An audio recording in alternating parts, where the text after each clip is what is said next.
What's up guys? Jason Fleagle here, and today we're going to be going through part one of my keyboard collection, and we're going to be going through my full-size keyboards, or at least some of my full-size keyboards. I've got quite a few vintage keyboards and also some newer keyboards like the full-size Apple Magic Keyboard and the Corsair Strafe. So why don't we go ahead and jump into looking at some of these vintage keyboards. Really excited to share them with you, and let's go ahead and jump into it.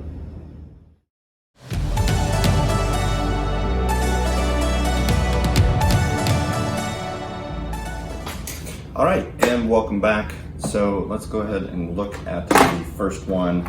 So this first keyboard that I've got here, I actually don't know how old this is. I couldn't really find too much information on this.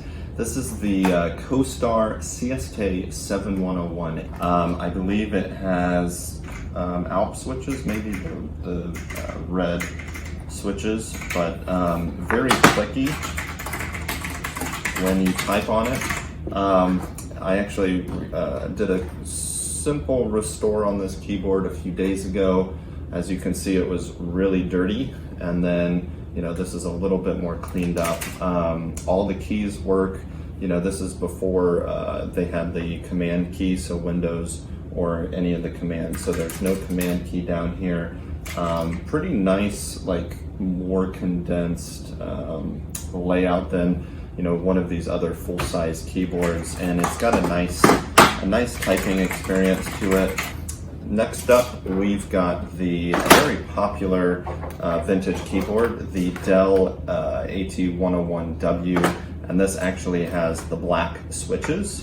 So the nickname for this keyboard is actually the Bigfoot keyboard. Did a quick restore project on this, cleaned it out, did some retro brighting to bring back a little bit of the color, original color of the keys, because it was turning very yellow. So did the retro brighting, and now the typing experience is actually really nice. The black ALP switches on here is a very good key switch to use. They call this the Bigfoot, is the nickname of it, just because it has such a huge footprint on your desk, so it takes up a lot of space. But this is one of the most common vintage keyboards that people still like to use today. Even some of the cheaper models are $50, $60, $70 to pick up. It actually looks like it was on a soldering bench, because there's like burn marks, and it looks like from the soldering tool. So we've got the Apple design keyboard. So this one is really nice. Picked this up off of eBay. So Apple design keyboard, manufactured 1995. I'm not sure on the switches on this. I believe they are ALP switches as well. The connection point for this is a ABS, I believe. So in order to connect it to a computer today, you'll need to get an adapter from ABS to PS2 connection. But still, this is one of my favorite keyboards that I've got in my collection. This is a membrane keyboard. This is the Sony KD135. Really nice keyboard. Again, I cleaned this keyboard up the other day when I picked it up. Pretty nice keyboard. I mean, even for it being a membrane keyboard, as you can kind of tell from the sound of the keyboard, it has a little bit of a clicky noise, which is nice compared to some membrane keyboards. You don't really have that kind of sound to it. Also has a nice braided cable too, and again, a PS2 connection there. So here I've got two Keytronic keyboards, and the actual model is Keytronic EO3601. It's got a really nice layout. I'm not exactly sure what the switches are in here. I'll need to do a little bit more research, but I have two of these models. One was given to me, the other one I bought on Facebook Marketplace. But the typing experience is very nice. It has a very good level of depression when you push the keys. If you're a fan like me of some of the clickier keyboards, this one is fairly clicky, but I would say it's not as clicky as some of the other ones, like we saw earlier with some of the cherry red switches. These I've been using for multiple weeks as a daily driver, and good keyboards. You can pick these up on eBay for fairly cheap too.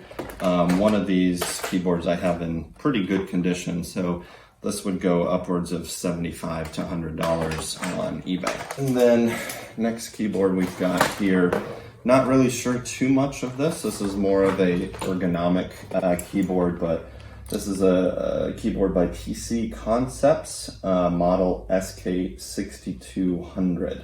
And it looks like this is made, in the 90s as one of the iterations of an ergonomics keyboard. Just with the arrow key placement, as you can see there, it's a little weird. Function keys are weird, some of the media. So in terms of me using this as a daily driver, probably not. And getting into some of the newer full-size keyboards that I've got in my collection. This one I've got Lenovo SK8825. This is a very popular keyboard today in the office setting.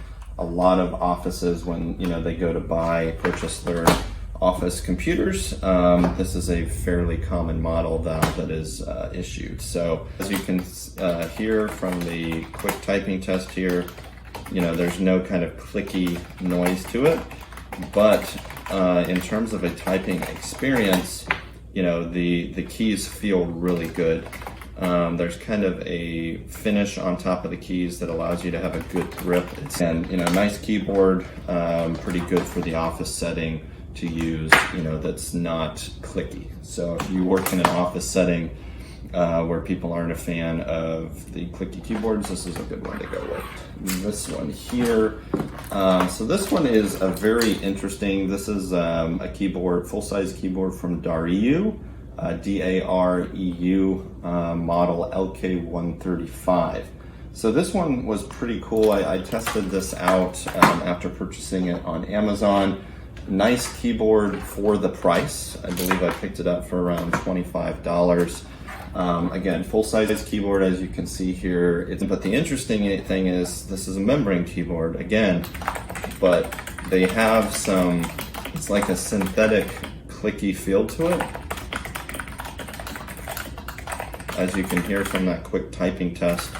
The keys feel really nice. It's a very smooth finish to it, but I really like this keyboard. If you're looking for a full-size budget keyboard that still has a clicky sound to it, this is one that I would recommend picking up on Amazon. And I think I picked it up for $25. Really nice keyboard, full-size keyboard. Then we've got a wireless full-size keyboard. This is the Jellycomb model K041.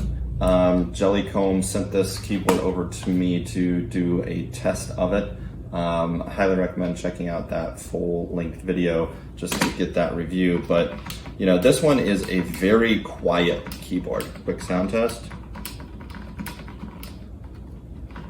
It's very, very quiet. It's a very minimal size of the keys. I mean, it's not like a mechanical keyboard at all. As you can see, the size of the keys are very, very small. So I would, this is comparable to like a scissor switch from, Apple keyboard. Like it's got a very shallow key press when you push it down. Full-size wireless keyboard. It's really nice. Very affordable on Amazon as well. I'll link to the product description on Amazon too if you want to check it out. This one again is a really nice keyboard. It actually comes with a wireless mouse too.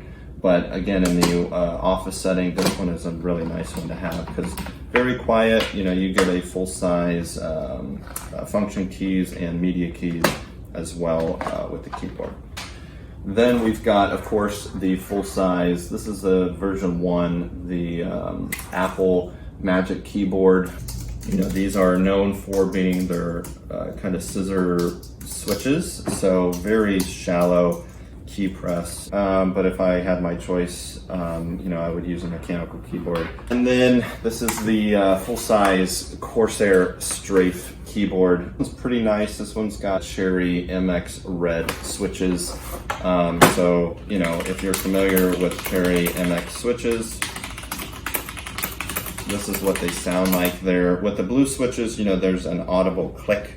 There is still some clicky noise, but you know, you just get that kind of bottoming out sound that causes the click rather than the switch spring itself kind of causing a click. I like this keyboard, but you know, in terms of the other keyboards I've got in my collection, don't really like this. You know, for this kind of keyboard, if I was going to use it, I probably would prefer the TKL version, so not have the full size, you know, numpad on the keyboard as well. But I'll be doing another video with, you know, the TKL keyboards in my collection. But there you have it. This is my full size keyboard collection that I've got. Highly recommend checking out some of my other videos where I dive a little bit deeper into, you know, the keyboard reviews for these particular models. But really enjoyed having you guys tune into this episode. Thank you so much. Please remember to like and subscribe to this channel. Really can't keep producing this content without you guys. You guys mean the world to me and absolutely love having you tune into these videos. Let me know, what are some of the other keyboards that you guys have in your collection? I'd love to check them out. You know, if you'd like me to do a keyboard review for you guys, please let me know what keyboard model you want me to pick up. I'll do a keyboard review for you. Again, remember to keep moving forward, and I will catch you guys next time. Bye-bye.